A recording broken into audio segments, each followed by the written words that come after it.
안녕하세요. 저는 그 발언을 준비를 안 하고 그냥 오늘 즉석에서 써서 낸 건데 이렇게 돼서 감사합니다. 저는 그 코넬리아 드랑즈 증후군이라는 질환을 앓고 있는 14살 김시안의 엄마 김연경이라고 합니다. 반갑습니다. 저희 아이 같은 경우는 이제 그 태어났을 때부터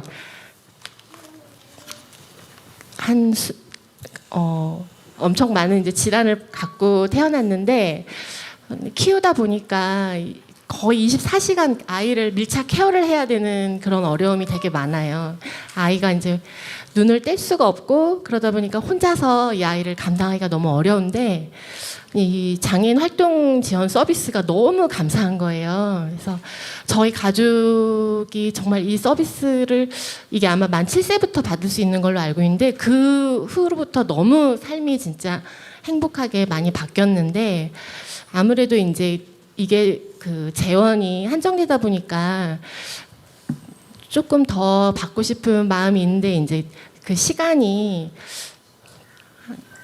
저뿐만 아니라 많은 분들이 좀 부족하다고 느끼시는 것 같아요. 그래서 장애 엄마들 얘기 많이 들어봐도 눈물로 호소해도 이거는 안 된대요. 아이가 아무리 자신을 뭐 자해를 하고 뭐 굉장히 위험하고 그래도 좀 시간 늘려달라고 아무리 이게 연금보험공단인가 거기서 심사를 저희가 받는데 아무리 해도 안 된다고 하고 저는 이제 방학 때 조금이라도 좀 더 받고 싶어서 저도 이의 제기도 해보고 막 했는데 안 되더라고요. 그거는 그래서 이번에 한번 소망을 담아서 적어봤습니다. 네.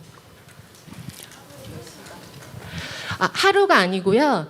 저희가 이제 한 달에 이렇게 몇 시간 이렇게 나오거든요. 그 지원이. 그래서 저는 좀 많이 받고 있는 편이긴 한데 모든 이제 장애 아이나 이 희귀 질환을 키우시는 분들의 소망을 담아서 적어봤습니다. 예.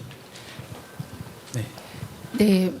그 어머님 말씀 주신 거는 이제 장애인으로 등록돼 있는 분들에 대한 활동 지원 서비스인데 저희가 한 16개 정도 등급으로 나눠서 장애인의 활동 제약이 어느 정도 있는지를 연금공단에서 조사를 해서 등급을 정하고 등급에 따라서 활동 지원하는 그런 시간이 이렇게 배분이 돼서 그 시간을 이용을 하게 돼서 가장 많이 이용하시는 시간은 제가 좀 정확하지 않은데 한 18시간 뭐 아무튼 굉장히 16등급으로 합니다. 근데 장애인분들께서 그 등급 판정을 좀 더 높게 평가를 해야 된다. 평가 도구가 정확한지 이런 거에 대한 문제 제기를 많이 해주시고 계셔서 저희가 그 장애인 그 전문가와 장애인 단체하고 TF를 만들어서 장애인 활동 조사하는 거를 어떻게 개편할 건가에 대한 논의를 하고 있습니다. 그래서 그런 지적들에 대해서 어떻게 좀 보완할지 방안을 좀 만들어서 정확한 등급 판정이라거나 등급에 맞는 시간에 대한 부분들은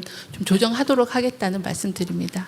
네, 많이 지원 드리지 못해서 송구합니다. 네, 우리 어머니 입장에서 참 답답한 일일 거예요.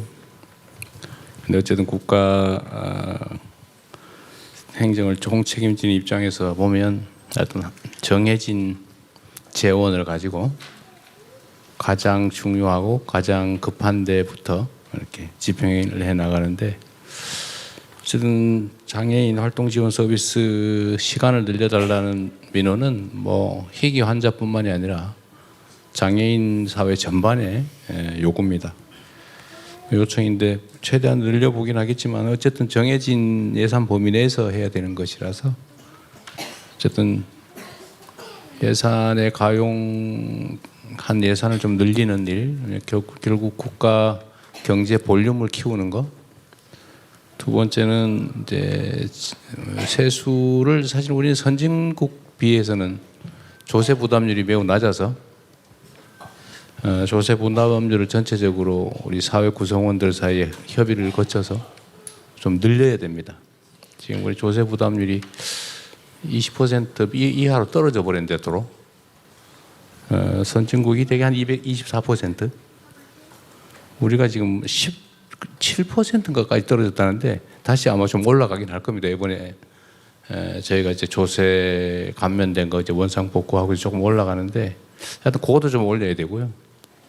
이제 지출 항목 중에서 불효불급한 곳, 좀 쓸데없이 낭비되거나 특혜적으로 지출되는 부분을 저희가 최대한 좀 골라내는 중인데, 그렇게 하면 좀 여력이 생기면 정말 우리 어머니처럼 꼭 필요한 영역에 지출을 조금씩 더 늘려갈 수 있을 거다, 그런 생각을 합니다. 좀 해보고 좀 기다려 주시면 좀 나아지지 않을까 싶네요. 네, 조금만 붙여서 말씀을 좀 드리면 질병관리청이 국가에서 하고 있는 가장 중요한 일은 보건의료 정책의 근거를 이제 바르게 생산해서 이제 정책을 설계할 수 있도록 돕는 일이 저희가 겪는 가장 중요한 책무인데, 아까 말씀드렸던 실태조사를, 희귀질환에 대한 실태조사를 1년 단위로 올해부터 하고 있습니다.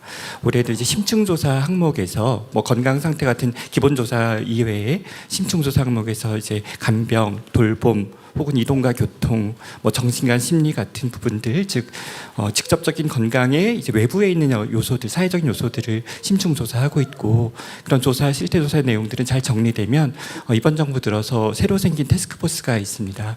그러니까 의료 환자 중심의 의료복지 연계 정책 수립을 위한 태스크포스가 TF가 복지부에 설치되어 있거든요. 저희들이 하는 실태 조사 내용들을 잘 정리해서 그 안에서 같이 논의하고 국가 정책으로 반영하도록 쓰겠습니다. 그리고 송혜리님 말씀 주셨던 이런 비급여 같은 부분들도 26년도 실태조사의 제일 중요한 이슈입니다. 그래서 비급여 항목들로 어떤 부분들을 골라내하시고 고통받고 있는지도 잘 조사해서 정리해서 정부 안에서 아주 진지하게 논의하도록 하겠습니다.